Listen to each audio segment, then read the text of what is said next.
So today I'm going to reline the forge I use. I do a lot of decorative iron work, and this works really well for small sizes of rod up to 3/4 of an inch. And so like your hooks and stuff? yeah, I mean, this is the stuff I build. Mm-hmm. And it can do heavier stuff. That's a fire poker, so that's like 1/2 inch stuff. Mm-hmm. Coffee can forge. So I've been using this for a couple of years now, and about once a year you've got to reline it again because it breaks down quite easily. So the ingredients are pretty simple for making the coffee can forge. I use plaster of Paris, and we use fine sand. And where'd you get the sand? It's just traction sand, or it's just playground sand, or that you can buy from a hardware store. You make sure all the big rocks are of. I just sifted it through a screen. Mm-hmm. You just take some 5/16 bolts, and you just drill a hole for the feet, and bolt them on. You just cut a hole in the back side for pass through, so you can pass through long materials. Mm-hmm. And then you have a hole here for... Is that like a vent? No, that's where the torch goes in. Oh, okay. The nice thing about this, it's a 1 inch hole. Mm-hmm. It could be 7/8 to 1 inch. It depends on your torch. So that's all I use. Oh, okay. I've used that for years, and I have it hooked up to a 20-pound cylinder, and that'll last me months. Mm-hmm.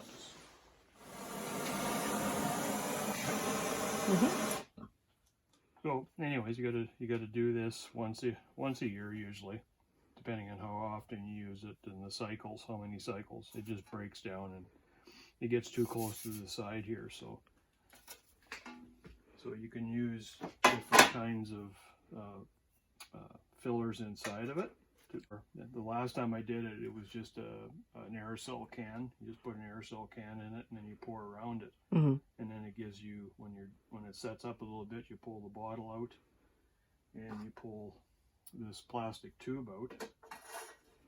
And so if you look, it sets up with the hole, the gap that you need to fire, and this plastic tube comes out, and then you put this piece of stainless steel tubing in. Paris and sand is not a really strong substrate, but this sort of just helps when you're putting the torch in and out to make it last a bit longer. Been using the same can for about 3 years now. Hmm. Yeah. As long as you don't, once a year you reline it, Mm-hmm. it should last a long time, as long as it's not out in the weather. What we got to do first, we got to plug up this hole. And then you do that with duct tape, or doesn't matter what kind of duct tape, just something that's going to cover that hole. It's just temporary until the plaster sets up.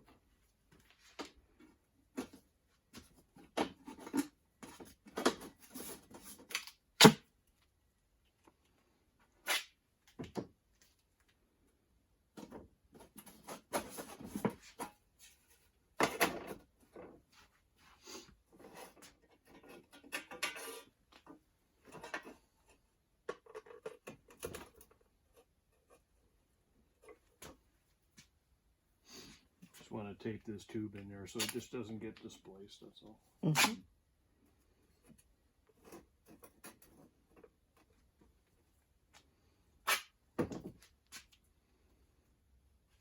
Trying to do is just center this. And just to plug it from plaster Paris is pretty liquid when you first put it in, so Also, the tape kind of helps it to seal stay. it. Kind of helps seal it. Mm-hmm. That hole up. So when you take that plastic out, there's going to be a hole right into the fire chamber. Mm-hmm. So that's the reason you do it. Yeah, you don't want your form to leak. Yeah. It's not very complicated. There's various ways to do this. This is the way I do it. Just some people use sand. People will use plaster of Paris and perlite. They'll use plaster of Paris and play sand. They'll use, they'll use different. Sometimes you can buy. It's called kale wool.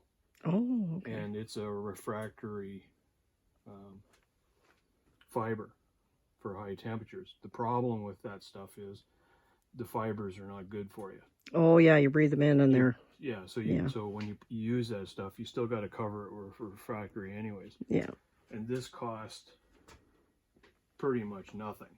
Yeah. I mean... Well, that was I bought that at Canadian Tire for $7.79, yeah, I think. so basically that's the plaster Paris. active ingredient, a little bit of tape. Yeah. What did your sand cost you? The sand cost me $5, but if you do a little bit of pre-work, you can pick it up at a beach somewhere. You want to make sure there's not a lot of salt in it, because salt will just make it break down faster. But it costs so little to change. If you have to do this once a year, it doesn't really. Yeah, so this is how we're going to mix it all. So you do 2-to-1 water mixture, and then you add the sand to it. So we got a pail full of water here, and what we're going to do is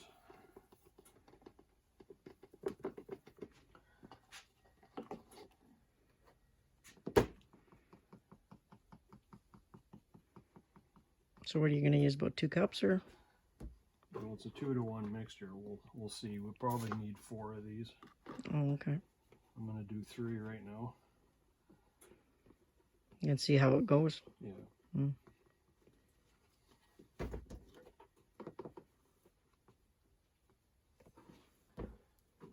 of these. So 3 plaster of Paris. Do you do 3 of sand? I'm going to do 2 of sand right now. 2 of sand, and okay. We'll see how that works.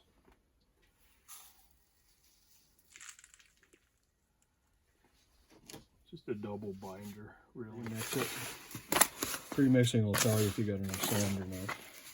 Because you go by the color or what? Yeah. Right. Is this the stuff you're supposed to just throw under your tires of your car? Yeah. If you get stuck? That's oh, what okay. it is. I'm going to add one more just because I...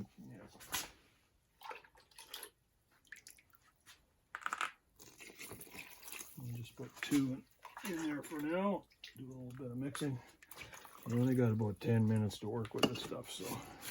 Watery, doesn't it? Yep, well, that's why you have to seal it off, right? Yeah, it makes sense. Do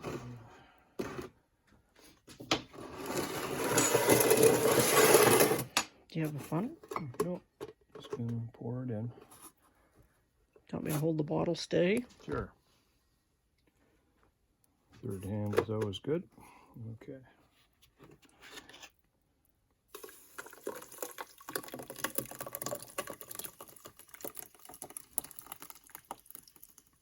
Oop. Okay. Forgot you had to put a tape on the tube here.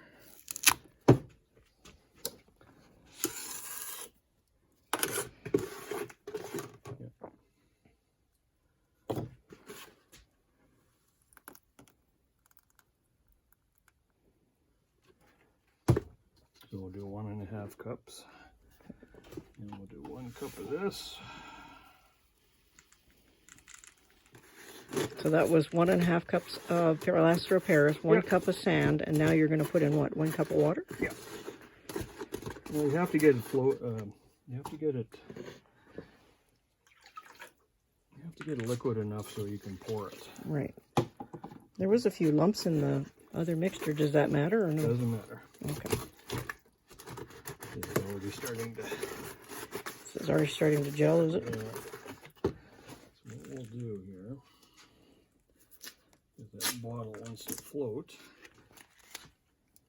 You got it? Yeah. There we go. It'll hold it. Is it where you want it? Yeah. Got to kind of center it.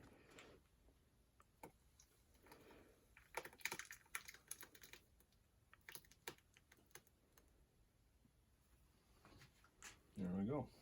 Okay, right to the edge, eh? Ooh, cool.